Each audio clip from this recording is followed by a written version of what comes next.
all feel them. The forbidden, the sinful, the taboo.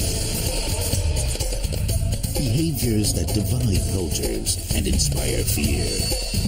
But our differences may be what make us all human.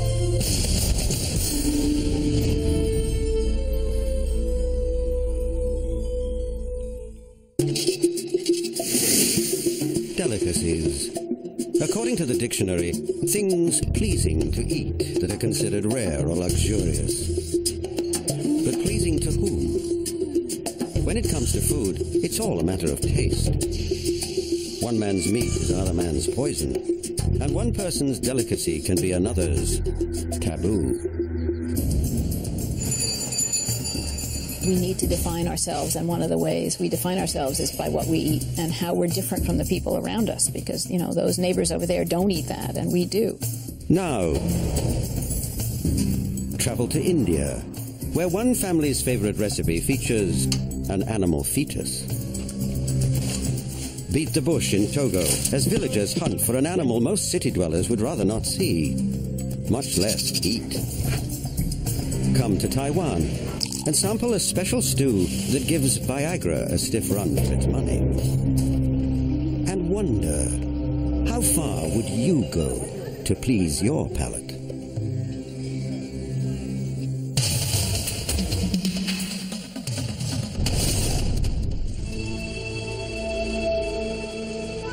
Iceland, a place rooted in Viking tradition. But its capital, Reykjavik, is as cosmopolitan as any modern city. Cafes, great restaurants, and some of the finest, freshest food in the world. But once a year, in February, the people of Iceland turn back the clock to an age-old tradition called Thorrablot, a festival of feasts. The dishes might disgust an outsider. Ram's testicles, sheep heads, and rotting shark. But to the people of Iceland, these are delicacies, only served during this month-long festival. Any kind of festival, food or otherwise, involves some kind of restatement of who you are, what's important to you. Paul Rosin is professor of psychology at the University of Pennsylvania. Food has a particular importance here because it's ingested and it's taken in the body. It produces a certain intimate sense of link. Eating is a very deep way of reaffirming roots. But even Icelanders are sharply divided on whether this food is tasty or taboo. I prefer testicles to pizzas, of course. It's our national heritage. I don't eat testicles. It's delicious. It's gross. Maybe because it's testicles. But the shark is extremely good. It's delicious. I feel really Icelandic when I do it. The sheep heads, the eyes, oh, the eyes are wonderful. And the tongue is very good. The first time you taste it, either you vomit or you love it. Siggy Hall, owner and head chef of one of Iceland's top restaurants, serves some of the world's best nouvelle cuisine, a far cry from rotten shark. This is like modern Iceland, eh? Modern Icelandic cuisine. But Siggy wouldn't dare serve his guests the foods of the Thorrablot festival. They will probably throw it in my face. His guests agree. Some of it tastes like last year's leftover. The smell will tell you it's dead. It's dead. So why would anyone eat these delicacies? For Siggy and many Icelanders, eating unorthodox dishes is a way to preserve their Viking heritage. We in Iceland, I guess we are the only Scandinavian nation who are still taking care of this tradition. Carolyn Marvin is professor of anthropology at the University of Pennsylvania. To read about our ancestors in a book is a nice thing to do, but it's not quite as powerful and it's not quite as interesting as to reenact what we think those ancestors did, to put ourselves bodily in the place of those ancestors. Today, Siggy will travel to the small fishing town of Stykkishólmur to help prepare a giant feast and keep old traditions alive. For Siggy, reminders of Viking beliefs and superstitions are everywhere. Here in these mountains, there are trolls and ghosts. We really believe it.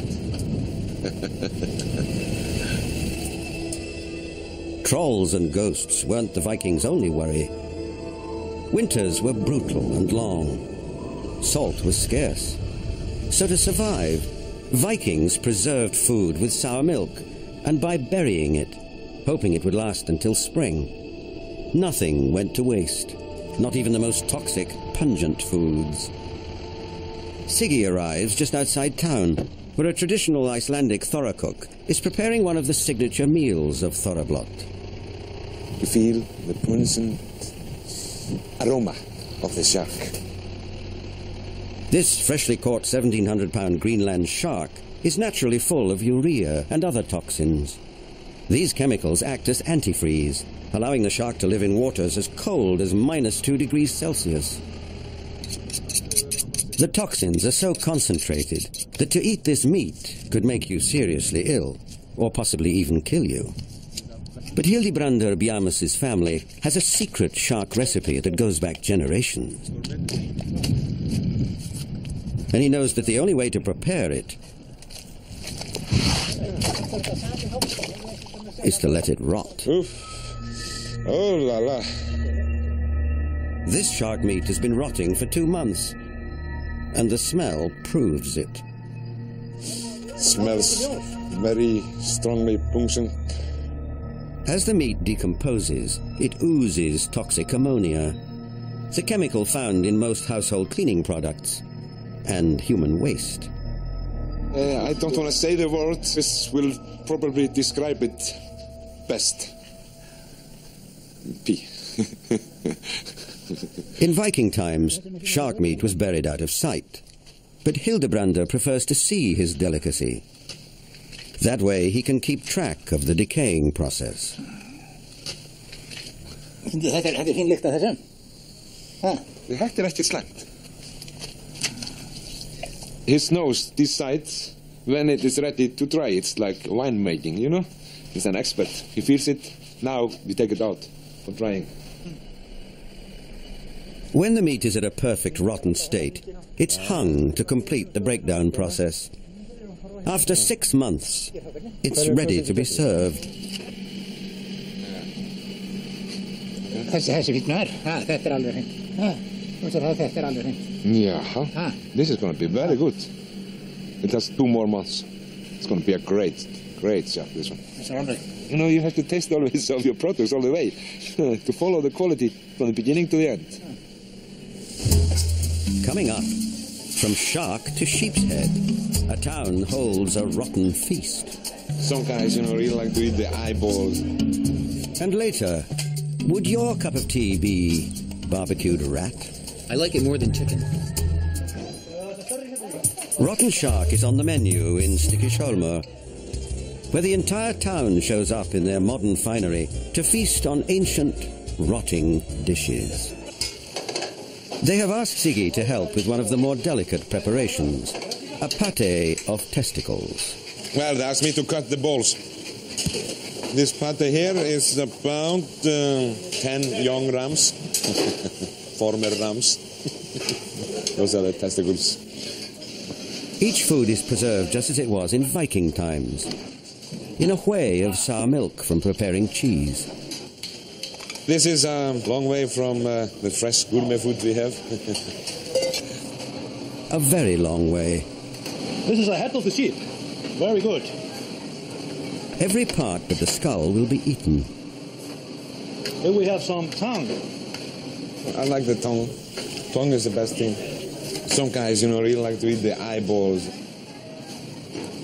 It looks gross, but it's a party, it's a fiesta, it's a game. And people are having great fun with it. A festival is a way of creating community. Nan Rothschild is professor of anthropology at Barnard College. By eating these difficult foods, you're proving that you are a member of the community, that this is important, that you're willing to do these hard things in order to demonstrate your connection, both to the past and to the present.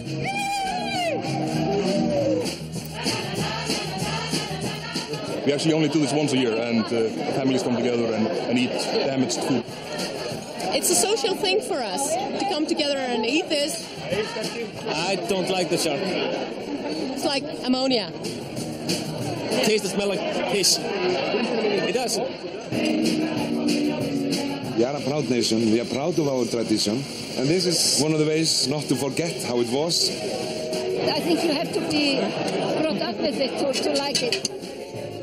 Despite this feast of oddities, these Icelandic partygoers see nothing bizarre about tonight's main courses. And you can find peculiar food in every nation and every culture. And just here in Iceland, it's rotten shark and sheephead. No matter what dish is served, Siggy and the Icelanders agree there is more to this tradition than just taste. The point is taking care of this tradition, having fun with it, know what it is, don't forget it, don't forget where we come from.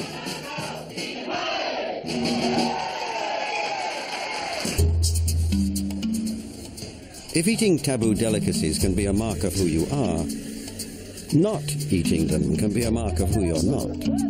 Food can become a readily available symbol. Carol Cunahan is professor of anthropology at Millersville University. It's very common for one group to distinguish itself from a neighboring group by what they eat. You know, they're cannibals. That's a very common accusation.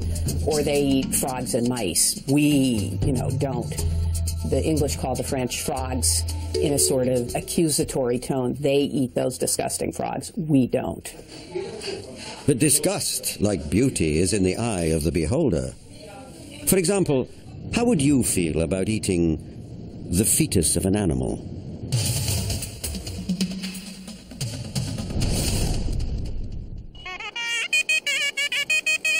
Sunday morning in southern India. It's a day for cooking, feeding, and feasting. Do you have coriander leaves? Mrs. Pauline Nagar is planning an elaborate Sunday lunch. Give me 1 kilo of tomatoes and cauliflower, please. She's invited 8 of her dearest friends to an extra special treat, a local delicacy called cootie pie. So tasty, it's not just liked, it's loved. Cootie pie beats everything. Cootie pie is one of the best dishes in the world. So gruesome, it can turn your stomach. I've never eaten it, and frankly, I don't want to. So taboo, you may never get to taste it. My wife will not cook. She's a little sentimental. So what is it that people have a problem with? Cootie pie is the fetus of any animal. In this case, a goat. We eat eggs or veal. Why should a fetus be taboo? It's taboo to eat a goat fetus or other unborn animal because I think it violates our sense of order and propriety. The unborn is an unfinished product. It's still internal to the animal. An egg, at least an egg is out of the body. Most Indians wouldn't dream of eating a cootie pie. Do you have cucumber? But Mrs. Nagar is hoping her guests will keep an open mind. It's good if they taste it once. You've got to eat it to know how tasty it is. Mrs. Nagar belongs to a community that has been cooking cootie pie for generations.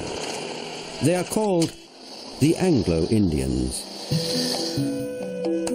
The word Anglo-Indian is the person born to a foreigner, like an Englishman, and an Indian. The Dutch came to India, the Portuguese came to India, the Britishers came to India, and of course they saw these gorgeous Indian women. And there we are. That was the genesis of the Anglo-Indian community. But the Anglo-Indians were accepted by neither East nor West, so they concocted their own vibrant culture and a cuisine that was free from traditions and taboos. We eat what we like, whether it's considered dirty or not. The Jews won't eat certain things, the Muslims won't eat certain things, the Hindus won't, but we are eclectic. We eat the blessed lot.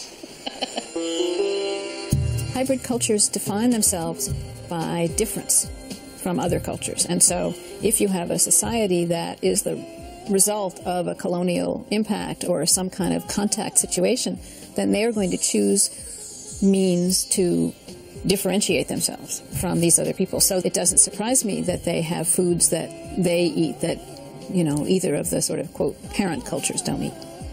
The Anglo-Indians sampled different parts of an animal without reservation, including kuti pie.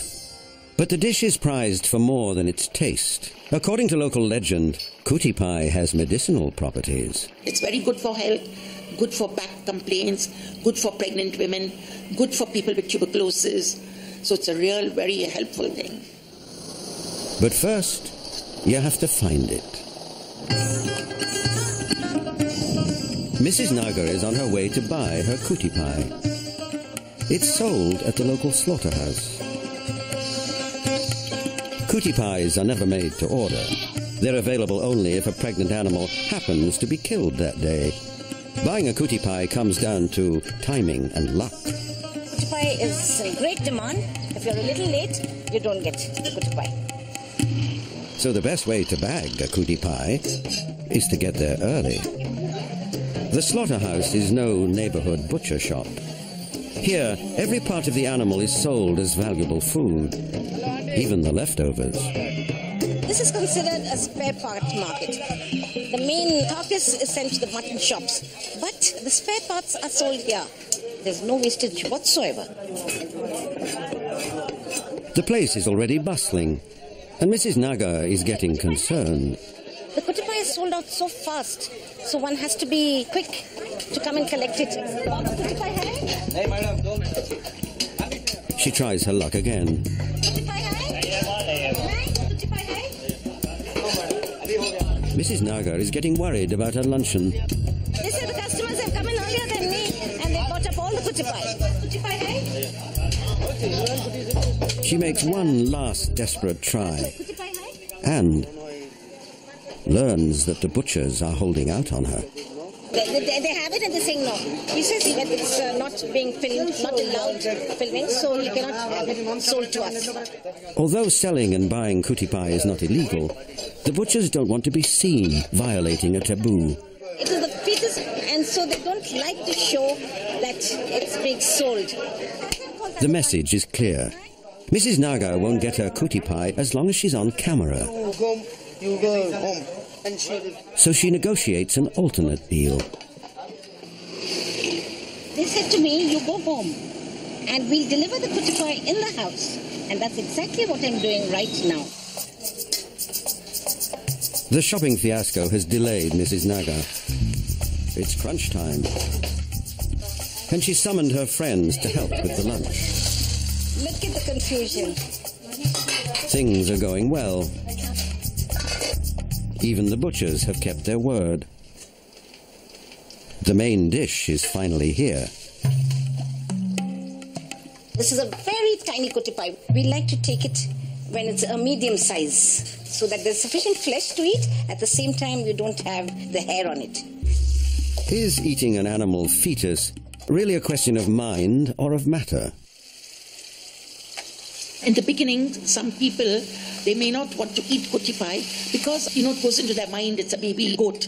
But if you don't tell them, you cut it up into small pieces, you camouflage the whole thing. We'd eat it. We'd probably eat it.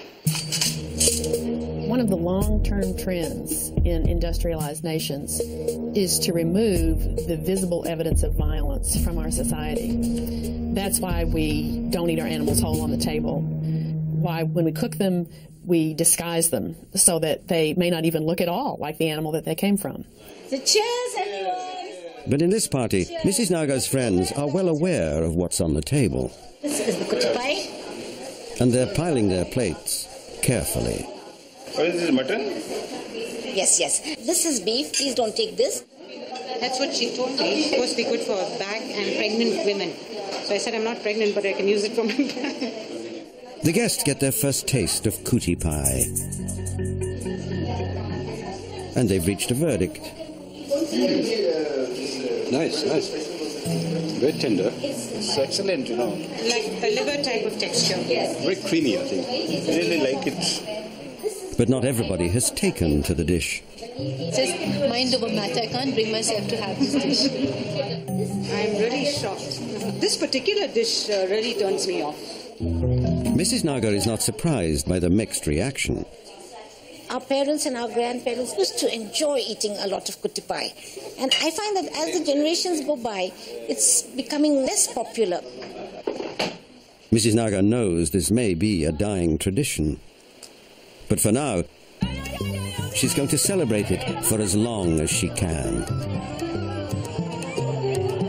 I have no nostalgia of losing the tradition because I feel life is more important than traditions. Until they stop having kutipai in the markets, I am going to enjoy preparing it and calling my friends. For me, the important thing in life is the freedom to enjoy everything. When it comes to delicacies, it's all relative.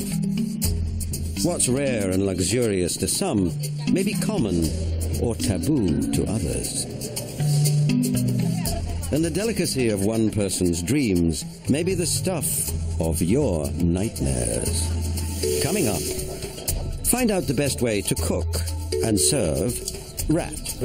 Is it salty enough? Yes, it's good. Then, learn what the Chinese eat in place of Viagra. This part is the best.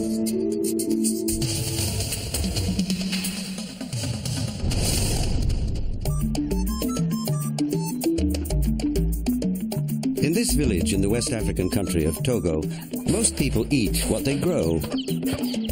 Wild animals are sparse on this mountainous plateau, so even little animals are big game. Antelope may not be appetizing to many of us, but it's mild compared to the delicacy Silvanus is preparing to hunt, guaranteed to turn the stomach of any urban dweller. Rats, filthy vermin that feed on garbage. Now, anything that eats garbage is already in trouble, because if it eats garbage, by the you are what you eat principle, it is garbage, and then if we eat it, we're garbage. They're the scourge of the city. Just ask any New Yorker. Rats are sickly little vermin. They're disease carriers and... They're dirty. I'm afraid of them. They crawl around the subways. They eat garbage. They're nasty. I will not eat a rat. I think it's gross. Nah, I don't even really like to eat chicken, so a rat would be really stretching it. I prefer not to eat rat. Oh, definitely no rats. No rats. Unless, of course, the New Yorker is from West Africa. Rats, if I'm looking at Africa, rats it's a delicacy. I don't see anything wrong with it. Because in West Africa, rat is a delectable, desirable treat that people prefer to more common alternatives. For me, the meat of the rat is more delicious than the meat of the chicken. Their rats are more like squirrels or something. They're not in an environment that is sort of filled with human filth. Rat is such a popular dish in West Africa. It's sold in city markets. But in the little village of Kateme, the only way to get this delicacy is to catch it yourself. And these men are willing to do whatever it takes. If anybody is going to be lazy today, he should leave the group now and go home. Silvanus isn't joking. Before they're through, the hunters will likely hike for miles and dig hours in the hot African sun, all to bag one little rat. Someone else will wait anxiously for their return.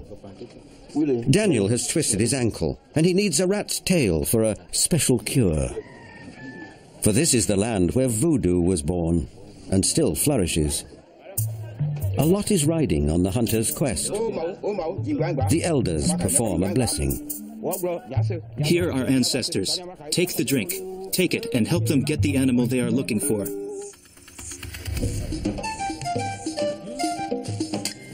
In the forests of Togo, rats keep to themselves. The best place to look for them isn't easy to find. The men walk more than a mile before they see it. An abandoned termite tower. Silvanus is confident they'll find a rat at home. Rats burrow deep inside these towers to sleep during the day, and only venture out to forage for food at night. But despite its promise, this tower yields no rats. The men move on. Miles later, the hunters almost miss a termite tower that's overgrown with brush. But the hole looks very fresh. They decide on a plan to lay siege to the rat stronghold. Their dinner depends on cutting him off at every turn. I'm plugging the exits of the rat so that he can't escape. Once we do that, then we can start digging. It's a lot of effort for a little rodent most of us wouldn't want to meet, let alone eat. Delicacy is very often related to difficulty in access. How hard it is to get, how much work you have to go to get it, how much it costs. Like truffles, you've got to have your trained pigs and go out, and they're hard to find. So is the rat. But Silvanus and his friends are getting closer. Here is the bed of the rat. Here is the fruit he has eaten today. Now we have found the door, and we are sure that he is inside. It turns out that getting to the rat isn't so easy. More than an hour goes by before Silvanus can hear the rat stirring.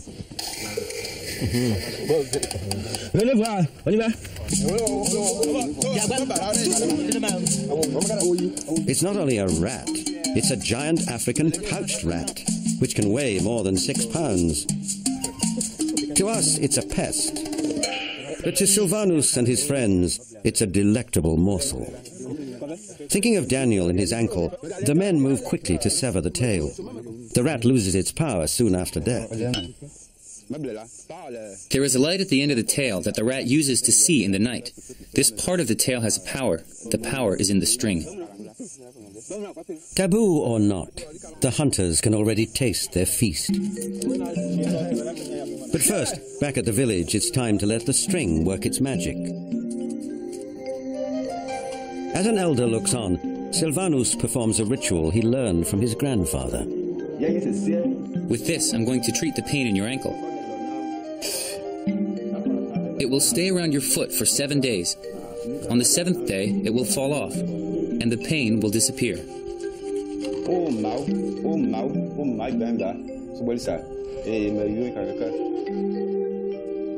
While Daniel goes home to heal, Silvanus has more urgent matters on his mind. Ave tradition holds that those who hunt get first claim to their quarry, a fortunate custom when pickings are small. The cooks treat this furry rodent like tenderloin. Bring peppers, ginger, spices, and tomatoes. Once we grind the ingredients, we'll be ready. But Silvanus realizes that something is missing. The ginger we found for the sauce is good, but we need to accompany it with sodabi. Sodabi is a homemade liquor distilled from palm sap. For the first time today, money changes hands.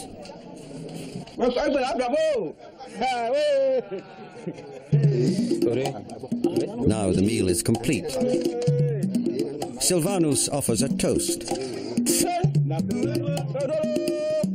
It's not taboo to spit at this dinner party either, but a way to make offering and thank the gods for providing this delicacy. They savor every last morsel, except the intestines, even the bones. We eat the bones because inside there are vitamins. We suck those vitamins, and it helps us keep our joints and bones healthy. But eating rat is about more than nutrition for Silvanus' friends. It's also about community. We all go together to look for the rat.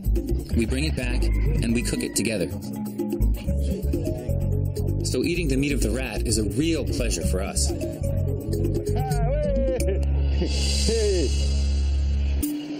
Throughout the world, certain foods are prized not for their taste, but for the effect they're thought to have on the human body, even if the food would otherwise be taboo. In many cultures, people do eat foods to gain healthful effect from them. A food that otherwise might seem outlandish, you might eat because the desired effect from eating it overcomes any hesitation or, distrust of this particular food. In parts of Asia, an animal organ most wouldn't even touch is considered a rare delicacy for the powers it promotes in the people who eat it. What would you be willing to eat to improve your sex life?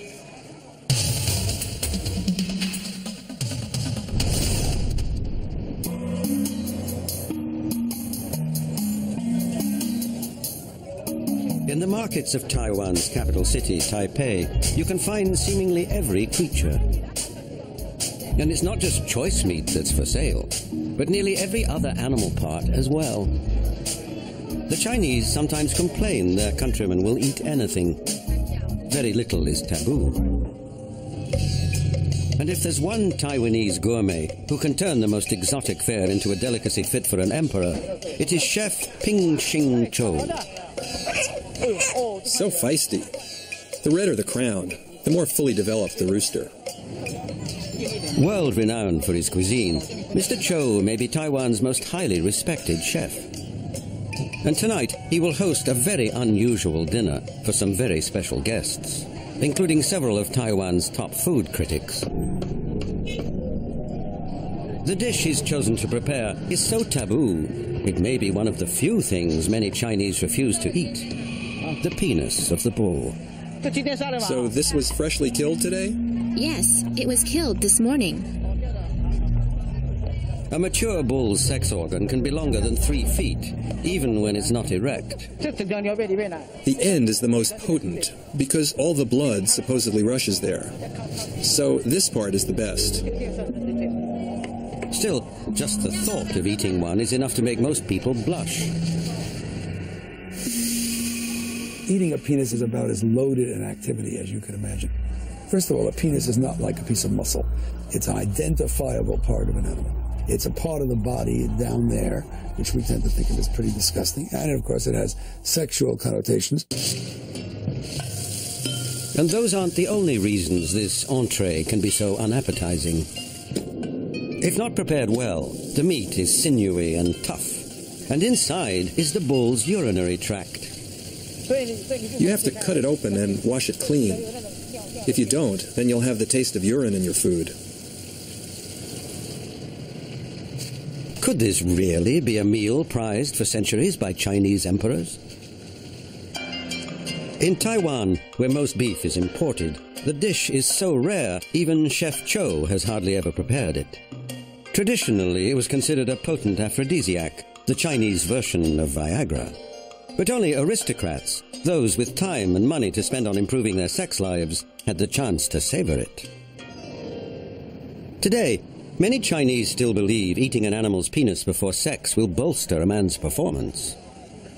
One of the oldest forms of logic is if something looks like something else, it must be connected to it. So it makes perfect sense from that point of view that eating the bull penis would do something for us. By taking it into our own body, we succeed in being as sexually powerful as that bull is in our imagination.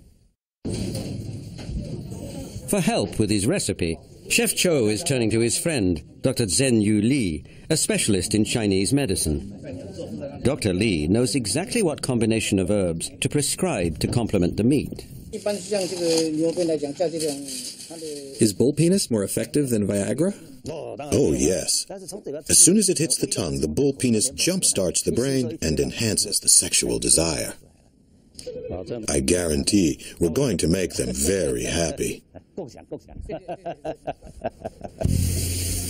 How happy will the dinner guests be?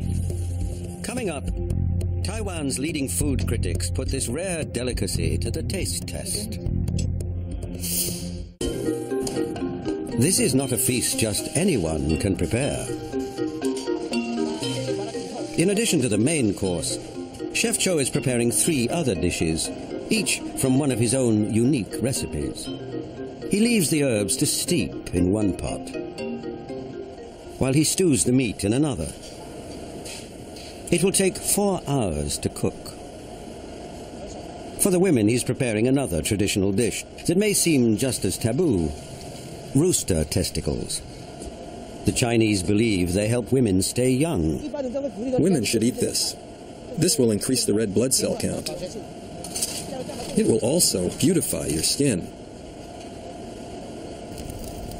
For the Chinese, a chef is like a doctor, and every meal is considered preventative medicine.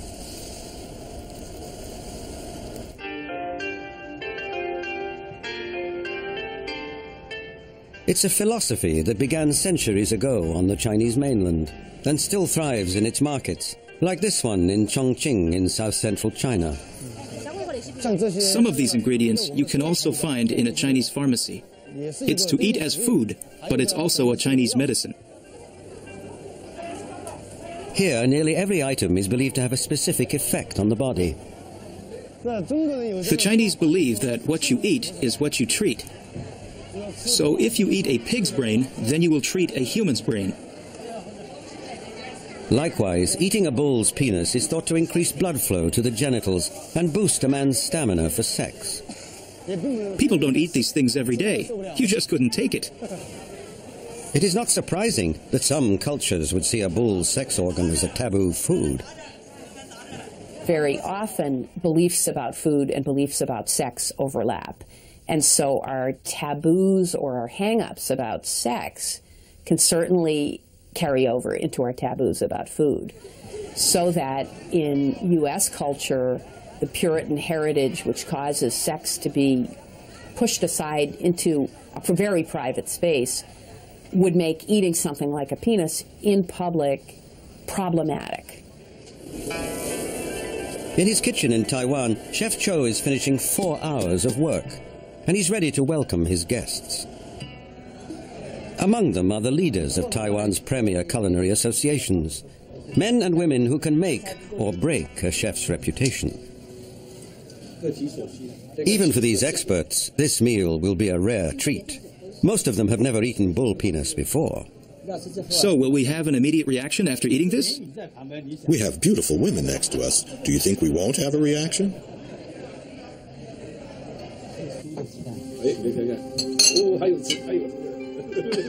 Still, no one wants to be the first to dig in. Even in Taiwan, there are food taboos that can make connoisseurs hesitate. It's a little scary. But soon, the verdict is in. It's just like eating a piece of beef with tendons. That is why Chef Cho is so great. He was able to serve bull penises in such a way that you can't tell which part of the penis you're eating. It's high praise. When I tasted this soup, I finally realized what the emperors got to enjoy. Even Chef Cho is pleased. This will bring happiness to the family. Everyone will have good virility. With his power to transform the taboo into the tantalizing, Chef Cho may win new converts to this ancient delicacy. Diners who may seek it out not just for its romantic and medicinal effects, but also for its taste. Why not take sustenance from genitals, or goat fetus, or rat? Once the food hits your stomach, it's all just protein. But taboos are about mind over matter. There's more to our food choices than just survival. They tell us who we are. Food taboos are not really just about the food. They're about all kinds of other things in the culture that are important to us. That might be our social relations, our sense of what's safe in that world, where we can go, where we can't go, who can talk to whom. All of those things are related to food taboos. And in the end, our views of what those other people eat say less about them and a great deal about us. I think food is an excellent lens or window into culture because so many of our beliefs and habits can also be expressed around food and eating. Food can become a readily available symbol because not only is it visible, but because it becomes part of us. Delicacy or taboo? What food do you want to become part of you?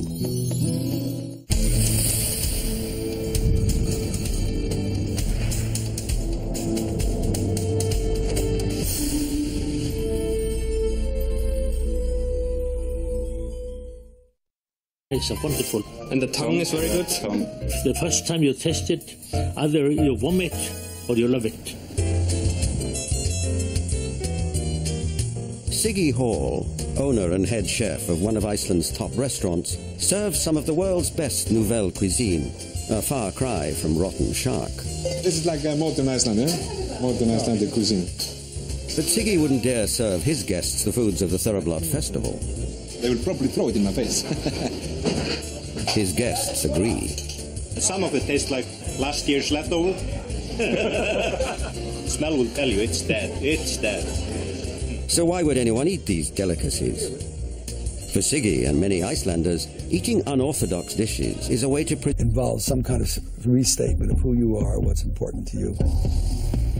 Paul Rosin is professor of psychology at the University of Pennsylvania. Food has a particular importance here because it's ingested and it's taken in the body. It produces a certain intimate sense of link. Eating is a very deep way of reaffirming roots. But even Icelanders are sharply divided on whether this food is tasty or taboo. I prefer testicles to pizzas, of course. It's our national heritage. I don't eat testicles. It's delicious. It's gross. Maybe because it's testicles. But the shark is extremely good. It's delicious. I feel really Icelandic when I do it. The sheep has the ice. Oh, the ice. We all feel them. The forbidden, the sinful, the taboo. Behaviors that divide cultures and inspire fear. But our differences may be what make us all human.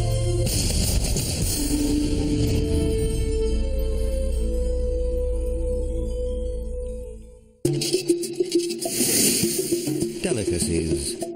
According to the dictionary, things pleasing to eat that are considered rare or luxurious. But pleasing to whom? When it comes to food, it's all a matter of taste.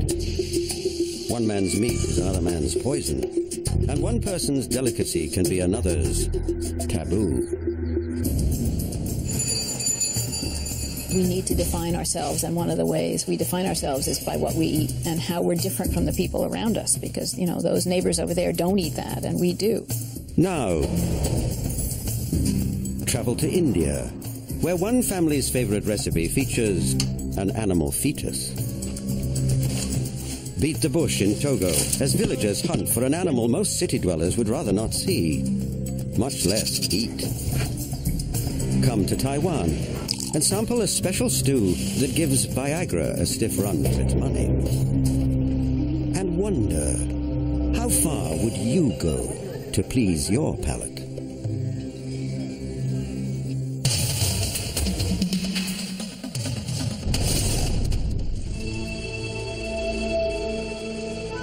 Iceland, a place rooted in Viking tradition. But its capital, Reykjavik, is as cosmopolitan as any modern city. Cafes, great restaurants, and some of the finest, freshest food in the world. But once a year, in February, the people of Iceland turn back the clock to an age-old tradition called Thoroughblot, a festival of feasts. The dishes might disgust an outsider. Ram's testicles, sheep heads, and rotting shark. But to the people of Iceland, these are delicacies, only served during this month-long festival. Any kind of festival, food or otherwise,